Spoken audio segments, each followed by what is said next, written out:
안녕하세요 여러분. 우리 이제 두 번째로 이렇게 쌤이 동영상을 찍게 됐는데 여전히 떨리네요. 자, 오늘은 수업 시간에 못했던 그 1차 방정식의 활용 문제 중에서 되게 어려웠던 그 마지막 페이지에 있었던 5문제를 풀어보도록 하겠습니다. 혹시 푼 학생들도 있지만 못 푼 학생들도 이 문제들을 풀어보고 얘네들이 식이 어떻게 되고 어떻게 푸는지는 한번 보실 필요가 있어요. 그리고 5문제 중에 사실 3문제는 그래도 어렵지 않습니다. 그래서 이 동영상을 꼭 보셔서 참고하시기 바랍니다. 자, 우리는 이제 1차 방정식의 풀이를 했고 그 다음 시간에 1차 방정식의 활용을 했었어요. 1차 방정식의 활용은 특히 여러분들이 굉장히 모든 거의 1학년 과정을 배우는 모든 학생들이 활용을 가장 어려워해요.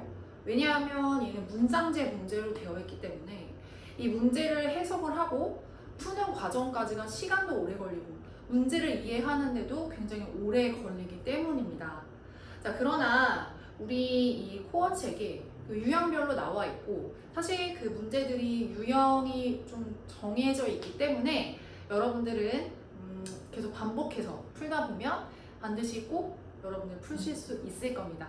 그래서 이 1차 방정식의 푸는 이 4단계를 간단히 설명을 하도록 할게요. 그냥 문제를 안 쓰고 그 4단계만 다시 설명을 하도록 하겠습니다. 자, 1차 방정식의 활용은 무엇 이런 식으로 문장이 되게 많아요. 그렇지만 가장 중요한 그 어떤 것을 구하고자 하는 그 미지수 x에 대한 것은 사실 거의 마지막에 나와 있기는 해요. 뭐 다 그런 건 아니지만 90% 정도는 그렇다면 무엇을 구하시오 이렇게 어떤 것을 구하시오 이런 식으로 이제 구하고자 하는 x가 대부분의 맨 마지막 문장에 나옵니다. 그럼 이제 문제를 읽으면서 얘는 거리 속력 문제다. 얘는 소금물 문제다. 얘는 나이 문제다. 얘는 연속된 수에 대한 문제다. 이렇게 여러분은 뭐 문장이 아주 길지 않기 때문에 파악을 할 수 있고요. 그러면 제일 첫 번째 해야 될 일은 사실 가장 중요한 미지수를 설정하는 거예요. 즉 이 미지수 설정이라는 것은 미지수 정하기 얘는 x를 우리가 구하고자 하는 x 값을 어떤 것으로 잡을 것인가 이게 제일 중요해요. x 값 정하기입니다. 그래야지 나중에 x 값을 구할 수가 있잖아요. 자, 그래서 이 x 값을 무엇으로 정하느냐가 제일 중요하고 그래서 그 첫 번째 1단계고 그 다음에 두 번째는 이 x 값을 가지고 1차 방정식을 세워야겠죠. 1차 방정식, 즉 식 세우기. 그런데 아직도 많은 학생들은 이 식 세우기를 죄송합니다. 잘 하지 못해요. 그러니까 우리가 주어진 문제, 그러니까 주어진 1차 방정식의 풀이는 막 할 수 있는데 내가 직접 식을 세우는 것은 아직은 잘 익숙하지가 않아요. 생소하죠. 그렇지만 항상 여러분들이 주어진 문제만 풀 수는 없어요. 여러분들이 식을 세울 수 있어야 되고 그 식을 세운 거에 대해서 문제를 풀 수 있어야 됩니다. 그리고 사실 이 식 세우기는 어렵지 않고 유형별로 정해져 있기 때문에 여러분들이 하실 수 있습니다.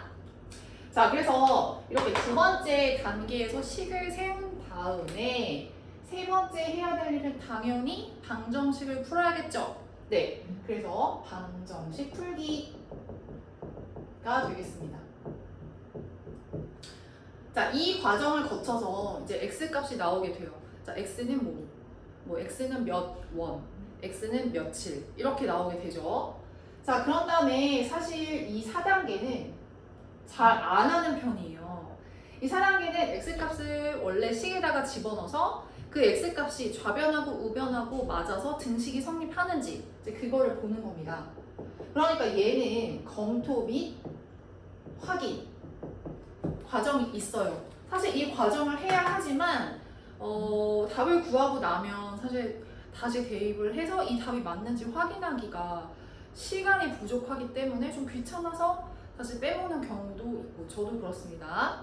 네, 그래서 우선은 이 3단계까지는 하셔야 되고 특히 이 미지수를 정하는 것, 그 다음에 식 세우기 이 식 세우기를 아주 잘 하셔야 돼요. 식 세우기는 문장을 읽고 그대로 거기다가 만드는 그 과정이에요. 그거를 그러니까 수식화한다고 얘기를 합니다.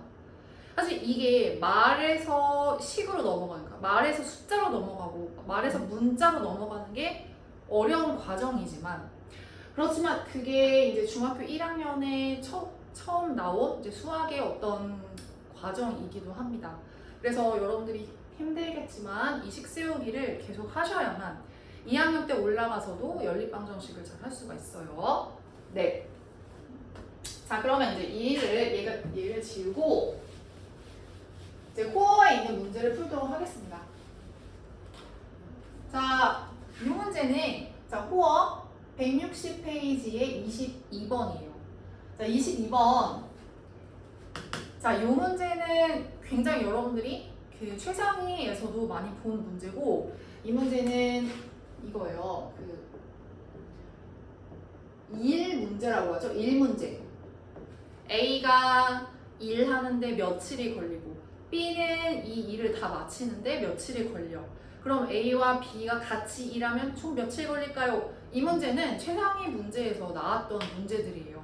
그래서 요거는 쉽게 푸실 수가 있는데 우리가 이제 6학년까지는 X를 안 배우고 그것을 네모라고 했단 말이에요. 근데 이제 여기서는 식을 세워서 X라고 문자를 집어넣을 겁니다.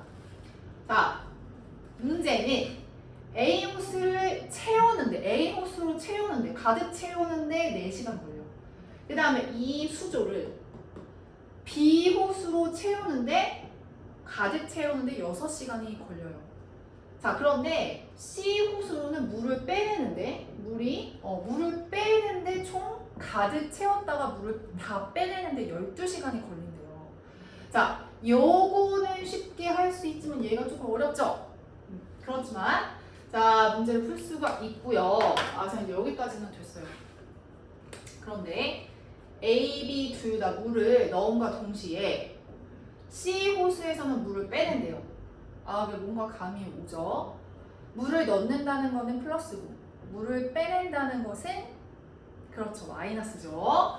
자, 그렇게 식을 세우시면 되고 그러면 물통에 물을 가득 채우는데 그러니까 A와 B 물을 넣고 동시에 C 호수로 물을 뺄 때 물을 다시 가득 채우려면 몇 시간 걸리나요? 라고 물어봤습니다. 자, 그러면 여기서 우선은 해야 될 일은 얘를 각각 A, B, C 호수가 1시간에 얼마씩 채우고 얼마씩 빼내는지를 알아야 되죠. 네, 요거는 여러분들 쉽게 하실 수 있어요. 1문제에서는 이 일을 다 하는 것을 1로 봅니다. 네, 그래서 만약에 얘가 A라는 아이가 이 일을 마치는데 3일이 걸렸어. 그러면은 얘는 하루에 3분의 1씩 일하는 거죠. 그렇죠. 자, 그러니까 얘는 1로 전체를 1로 봤을 때 A 호수는 1시간에 4분의 1을 채우게 되겠죠. 그 다음 B 호수는 1시간에 6분의 1이죠. 그렇죠. 자, 그런데 C 호수는 1시간에 그러니까 물을 빼내는 것과 그러니까 물을 가득 채우는 것 그것과 동시에 그 가득 채웠던 물을 다 빼내는 것은 양으로는 똑같죠. 물을 가득 채우는 것과 그 물을 다 빼내는 것. 그러니까 이제 얘도 1이라고 보고 같은 1에 대해서 C 호수로 물을 빼낼 때 얘는 다 빼내는 게 12시간 걸리니까 1시간에 12분의 1이라고 이렇게 식을 세울 수가 있겠죠. 아직 식 세우기 전에 이렇게 세울 수가 있어요. 자, 그러면 그 다음에 가득 채우려면 몇 시간 걸리냐고 했으니까 즉 미지수를 뭘로 두느냐? x는 시간이에요. 시간. x가 시간이 되겠죠? 자, 그럼 이제 식을 세워봅시다. 식은 1에 대한 문제는 무엇 더하기 빼기 해서 는 1이라고 세우면 돼요. 그러면 A 호수는 1시간에 4분의 1과 동시에 6분의 1 같이 채우죠. 얘네 둘은. 자, 그러니까 4분의 1 1시간에 채우는 거, 그 다음에 6분의 1 이렇게 됐어요. 그런데 C 호수에서는 물을 빼내야 되죠.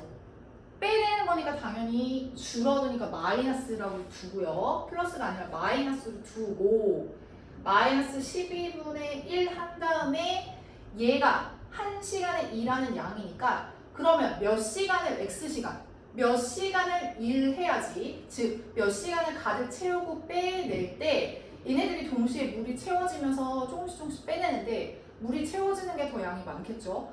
그래서 얘를 가득 채우는데 얘가 총 몇 시간 걸리냐라고 이렇게 식을 세울 수가 있죠. 알겠죠? 아시겠죠? 자, 여기서 문제를 푸는 것은 그렇게 어렵지 않습니다.